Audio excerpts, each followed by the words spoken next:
हजारों वर्ष तक चला मूर्धदैत्य के साथ, 1000 वर्ष तक गदा युद्ध चला है भगवान विष्णु का।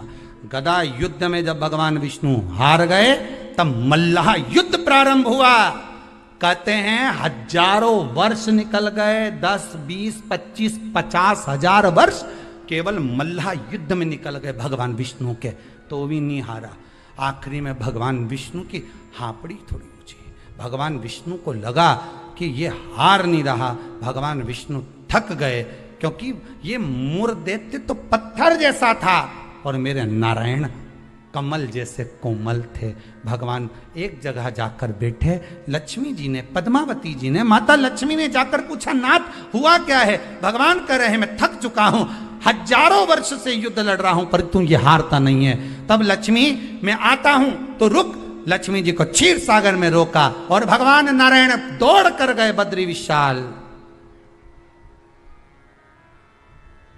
हेमवती गुफा में प्रवेश कर गए। 12 योजन की उस गुफा में मेरे भगवान प्रवेश कर गए। जाकर मेरे नारायण सो गए, क्योंकि इतने थक चुके थे।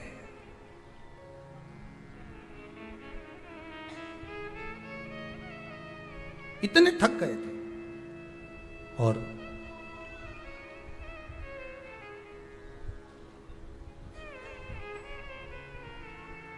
इतने थक गए भगवान, इतने थक गए, सो गए।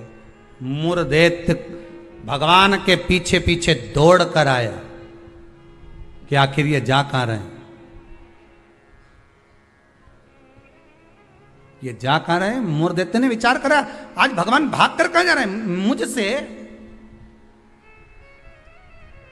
केवल वो काल्यावन को देखकर भगवान युद्ध का मैदान छोड़कर नहीं भागे थे, यहां मूर्धदैत्य को देखकर भी भगवान युद्ध का मैदान छोड़कर भागे थे। भगवान का नाम था रणछोड़ राय। कहां जा रहे हैं, किस जगह जा रहे हैं? जा रहे चले।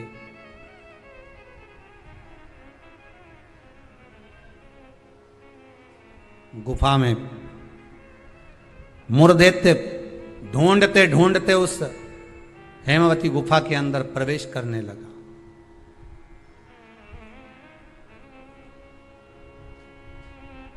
वहां पर हेमवती गुफा में जैसे ही प्रवेश करा, उस समय पर पाप पुरुष, कौन सा पुरुष है? पाप व्यक्ति का जो पाप होता है, जब वो पुण्य वाली जगह पर जाता है, सत्कर्म वाली जगह पर जाता है, तो उसका जो पाप पुरुष है, उसका जो पाप है, वो उसके सामने आकर खड़ा हो जाता है। बहुत ध्यान देना। क्यों कहते हैं कि मंदिर जाओ, क्यों कहते हैं तीर्थ जाओ, क्यों कहते हैं सत्संग में जाओ, क्यों कहते हैं कथा स्मरण में बैठ जाओ, क्यों कहते हैं? हमारा जो पाप है वो हमसे, जैसे ही हम तीर्थ गए, जैसे ही हम भजन में गए, जैसे ही हम कथा में गए, जैसे ही हम कीर्तन में गए, जैसे ही हम स्मरण में गए, जैसे ही भगवान की भक्ति में हम पहुंचे, हमारा पाप जो हमारे सम्मुख में था, हमारे साथ में था, वो पाप हमसे दूर हो जाता है। और मूर्धदैत्य के सामने वही पाप पुरुष आकर खड़ा हो गया। अंदर प्रवेश कर रहे थे मूर्धदैत्य, पाप पुरुष ने रोक दिया। कहां जा रहे हो तुम? तुम्हें मालूम नहीं तुम कहां प्रवेश कर रहे हो? तुम्हें ज्ञात नहीं है क्या? ज्ञात है। मैं भगवान विष्णु को ढूंढने जा रहा हूं, उनके साथ मेरा युद्ध हो रहा था। अच्छा, मैं भगवान विष्णु को ढूंढने जा रहा हूं क्योंकि उनके साथ मेरा युद्ध हो रहा था। पाप पुरुष ने रोक दिया, अंदर नहीं जा सकते क्योंकि अंदर पुण्य है, आप रुको वहीं पर। रोक दिया। जब मूर्धदैत्य ने पाप पुरुष को हटाया और अंदर प्रवेश करने लगा, 11 दिन तक, एकादशी दिन तक, 11 दिन तक पाप पुरुष और मूर्धदैत्य दोनों की बात संवाद हुई है। पाप सामने है, मूर्धदैत्य प्रवेश कर रहा है, बीच में पाप अड़ा पड़ा है। और वहीं बस उस 11 दिन में क्या हुआ कि 11 दिन में भगवान विष्णु के शरीर से एक स्त्री ने जन्म ले लिया, एक कन्या ने, एक स्त्री ने, एक नारी प्रकट हो गई। नारी प्रकट है। मार्गशीर्ष मास कृष्ण पक्ष एकादशी के जन्मदिन की तारीख बता रहा है। जैसे भादो कृष्ण अष्टमी किसका जन्म है? भगवान कृष्ण का।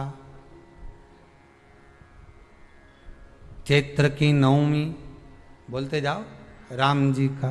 कोई आपसे पूछे कि एकादशी का जन्म कब हुआ था? मार्गशीर्ष मास की सुंदर कृष्ण पक्ष की एकादशी के दिन, जब 11वां दिन था भगवान को सोते हुए, तब भगवान के शरीर से एक कन्या ने, एक स्त्री ने जन्म लिया। 11वें दिन जन्मी, इसलिए भगवान आगे इसका नामकरण संस्कार करेंगे, उसका नाम एकादशी रखेंगे।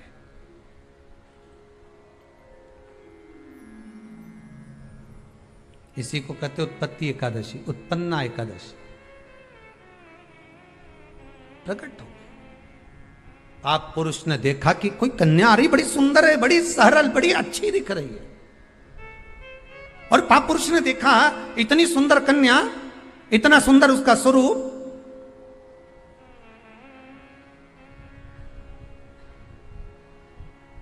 कईयों के मन में बड़ा प्रश्न होता है महाराज जी। कई माताएं बहुत प्रश्न करती हैं, कहती हैं गुरुजी क्या एकादशी का व्रत केवल वेधव्य नारी करती है? क्या एकादशी का व्रत केवल संत करते हैं, साधु करते हैं? नहीं नहीं, एकादशी का व्रत तो जन्म लिया बच्चे से लेकर मृत्यु के घाट पर पड़ा हुआ व्यक्ति भी एकादशी का व्रत कर सकता है। अपनी एकादशी स्वयं करो, मरने के बाद दूसरे लोग एकादशी दें, उससे अच्छा है कि अपना अकाउंट में खुद जमा करते चलो। तो बुरे वक्त में थोड़ा बहुत कहीं ना कहीं अपने का यमदूत आ गया, यमराज आ गया और उसने कहा लाओ एकादशी दो। अब तुम तो इंतजार में बैठी कि अभी 12वां तो हम दो, तो क्या 12वां के कहीं करेगी? तो क्या 12वां के हमारा छोरा उन्हें एकादशी देगा? तुम खड़े रहो। अब वो 10 दिन तक तो इंतजार करा। गरुड़ पुराण में लिखा है जीवात्मा के जब प्राण छूटते हैं, किसी के प्राण छूटे, प्राण छूटने के 10 दिन तक जीवात्मा घर की अटारी पर रहती है। अब 10 दिन के बाद तो जाएगी। अब तुम तो कह रही अभी रुक जाओ रे, अभी कहाँ जा रहे हो? अभी एकादशी मेरे को मिलेगी, हमारा छोरा देगा, बहू देगी, बड़ी बहू देगी, छोरा देगा, पोता देगा, पोती देगी, नाती देगा, पंती देगा। और पंडित जी जब बैठे संकल्प दिलाया, बोलो तुम्हारे दादाजी के कितनी एकादशी दोगा? तो क्या हमने 5 दी, कोई के हम 14 दी, कोई के हम 10 दी, कोई के हम 3 दी, कोई के हम 2 दे दिए। तो कहीं दादाजी कहीं भिखारी था? ये दादाजी की कथा नहीं, अपनी कथा। अपन क्या भिखारी है जो दूसरे की एकादशी लेकर जाएंगे?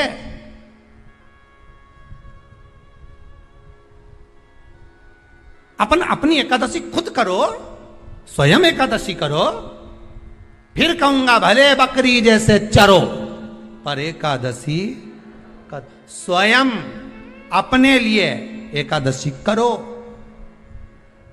जिस समय पर जाएं एकादशी, उत्पन्ना उत्पत्ति एकादशी प्रगति। पाप पुरुष एकादशी को देखा, भाग गए। कितना सुंदर व्याख्यान वर्णन है, जरा ध्यान दीजिएगा कि मात्र एकादशी का दर्शन ही पाप पुरुष ने करा और वो भी भाग गए। घर में अगर कोई एक व्यक्ति एकादशी का व्रत करता है तो उसके घर में पाप प्रवेश नहीं करता। ये देखिए कितना सुंदर व्याख्यान। पाप पुरुष भागा। मुरदैत्य सामने खड़ा था। जैसे ही सुंदर स्त्री को देखा, मुरदैत्य ने हाथ आगे बढ़ाया। इतने में एकादशी माता ने तुरंत जो हाथ का धक्का दिया कि मुरदैत्य ने जैसे देवताओं को नीचे पटका था, वैसे ही मुरदैत्य भी भूमि पर गिर पड़ा। बहुत ध्यान देना, अगर आप किसी को नीचे गिरा रहे हो तो अपनी भी तैयारी पूरी कर कर रखना कि तुम भी कहीं ना कहीं नीचे गिरोगे। आज नहीं तो कल। आप किसी के लिए खड्डा खोद रहे हो, तैयारी कर रखना, एक दिन आपके लिए भी तैयारी होता है। घर में एक बूढ़े पिताजी रहते थे, तो पत्नी ने कहा तुम्हारे पिताजी बहुत खांसते हैं, बच्चों को पढ़ने में तकलीफ होती है, एक काम करो इनको माली के कमरे में ठहरा दो, चौकीदार वाले, चौकीदार के कमरे में पिताजी को। हाँ, फिर रोटी वोटी भोजन वोजन क्या करेंगे, मैं यहाँ से सब भेज दूंगी, तुम चिंता मत करो। पिताजी को चौकीदार के कमरे में ठहराओ, एक घंटी लगा दो, पिताजी घंटी बजाएंगे, मैं यहाँ से सामान भेज दूंगी। ठीक है। पिताजी से बेटे ने कहा पापा बाबूजी आप पीछे के कमरे में ठहर जाओगे क्या चौकीदार वाले? हाँ बेटा, मुझे तो सोना है, कहीं पर भी सो जाऊं, उसमें क्या दिक्कत। हाथ जोड़ के पिताजी आपसे हाथ जोड़ता हूं, आप इस मकान में अंदर कभी मत आना, आप बाहर रहो। ठीक है बेटा, अगर आप बोल रहे हो तो मुझे कोई दिक्कत नहीं है। ठीक है, एक घंटी लगा देता हूं, बजा देना, पानी ले आएगी बहू, भोजन ले आएगी, नाश्ता ले आएगी, चाय ले आएगी। ठीक है।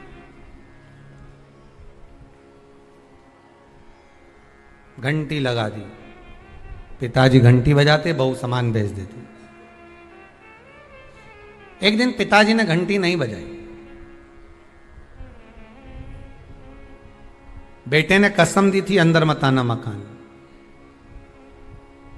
बेटा शाम को आया, पत्नी से पूछा क्यों, पिताजी को चाय भोजन नाश्ता वगैरह दिया? पिताजी ने घंटी नहीं बजाई, हो सकता उनके पास रखा होगा। बेटा शाम के समय पिता के कक्ष में जाकर देखता है पिता पलंग से जमीन पर पड़े हुए थे। पूछा, जल का छींटा दिया, बेहोशी में पिता थे, उठे, क्या हो गया पिताजी? पिताजी बोले प्यास लगी। पानी नहीं पिया क्या आपने? भोजन नहीं किया? नहीं, मैंने खूब घंटी बजाई पर कोई सामान लेकर नहीं आया। बेटे ने घंटी बजाकर देखी तो घंटी नहीं बज रही थी। पिताजी घंटी तो बज नहीं रही है। पिताजी बोले मुझे लगता है घंटी के तार को ऊंदरा ने कतर दिया होगा, चूहे ने कतर दिया होगा, इसलिए घंटी नहीं बज रही होगी। बहू का दोष नहीं है बेटा।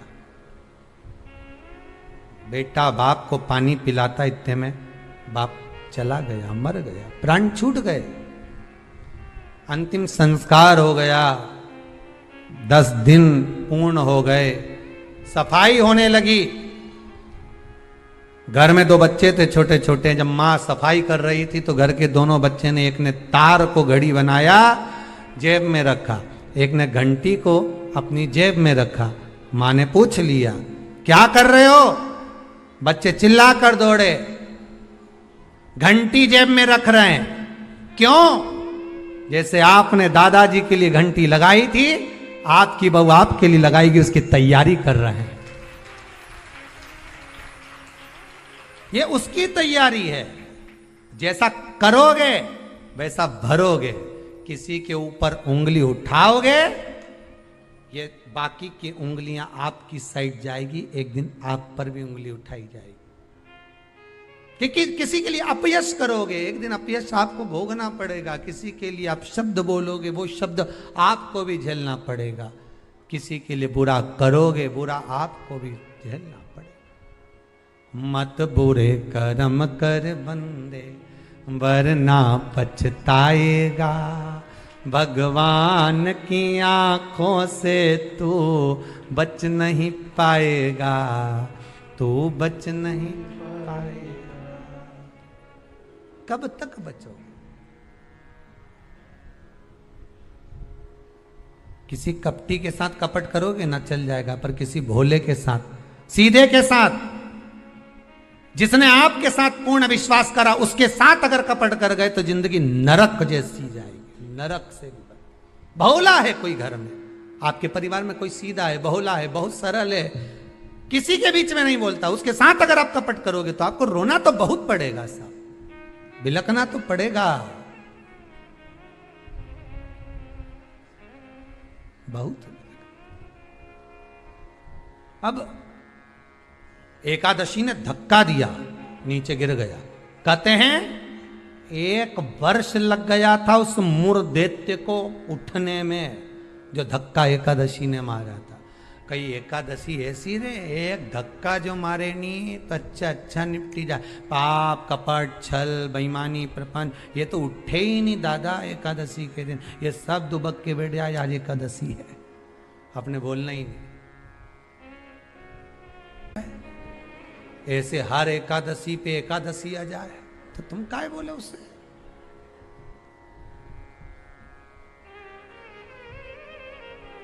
और फिर वो आंखों दिखाए जम के, समझ लेना एकादशी माता आज गुस्से में है। तो क्यों बोलने जाओ तुम उसको?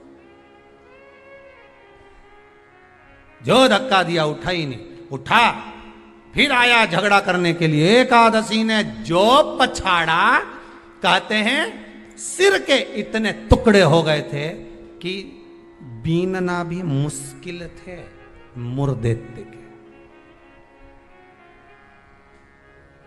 प्राण छूट गए। पाप पुरुष सामने आकर खड़ा हो गया। फिर आया। एकादशी ने तो केवल अपने केश का एक भाग हवा में उड़ाया, इतने में तो पाप पुरुष भागा, भगवान के पास जाकर उठाया। उठो उठो प्रभु, बहुत देर सो लिए, उठ जाओ जरा जल्दी उठ जाओ। भगवान बोले तू कौन है? मैं पाप पुरुष, पाप हूं मैं, तो तूने मुझे क्यों जगाया? ये एकादशी तो मुझे परेशान करके रखी है। घर घर में लोग एकादशी करे और मुझे प्रवेश नहीं करने दे। अब तुम बताओ क्या करूं? भगवान ने कहा चिंता मत कर, अन्न के अंदर जाकर बैठ जा। एकादशी के दिन जो अन्न खाएगा बस पाप पुरुष उसी में प्रवेश कर जाएगा। पाप पुरुष उसी में प्रवेश करेगा, तू अन्न के अंदर जाकर बैठ जा। ठीक है, मैं अन्न के अंदर जा। भगवान के नेत्र खुले, एकादशी को देखा, इतनी सुंदर एकादशी थी साहब। इसलिए शास्त्र कहता है कि जितनी एकादशी होती है 26 की 26 एकादशी का अगर आप वर्णन करेंगे, 26 की 26 एकादशी का यदि आप स्मरण करेंगे, तो एक एक एकादशी का अगर नाम स्मरण करें तो कितना कितना सुंदर। चैत्र के महीने में 2 एकादशी, कामदा पाप मोचन, बैसाख में 2 वरुथनी मोहिनी, ज्येष्ठ महीना अपरा निर्जला, आषाढ़ योगनी देवशवनी, श्रावण महीने की कामिका पुत्रदायिनी, भादो महीने की अजा परिवर्तनी, अश्विनी महीने की इंद्रा पापकुशा, कार्तिक महीने की रमा प्रबोधनी, मार्गशीर्ष मास की उत्पन्ना और मोक्षदा, पौष महीने की सफला और पुत्रदा, माघ महीने की परतिला और जया, फागुन महीने की विजया और आमल की एकादशी, अधिक मास की पद्मनी और परमा। कितने सुंदर नाम है। अब इस नाम से पहचान करो, निर्जला, कितनी सुंदर नाम। अब नाम इतना सुंदर है तो एकादशी कितनी सुंदर होगी। अब एकादशी इतनी सुंदर होगी तो जिस दिन तुम व्रत करोगी एकादशी का, तो तुम कितनी सुंदर होगी। मतलब भगवान कितने प्रेम से स्वीकारेगा कि इसका हृदय कितना सुंदर है। ऊपर की सुंदरता मत देखो साहब, व्रत करने से भीतर की सुंदरता। अब पहले कथा में कहा कि क्रीम की चमक 15 दिन रहती है, अच्छे कर्म की चमक जिंदगी भर रहती है। कर्म की चमक देखना है हमें, क्रीम की नहीं।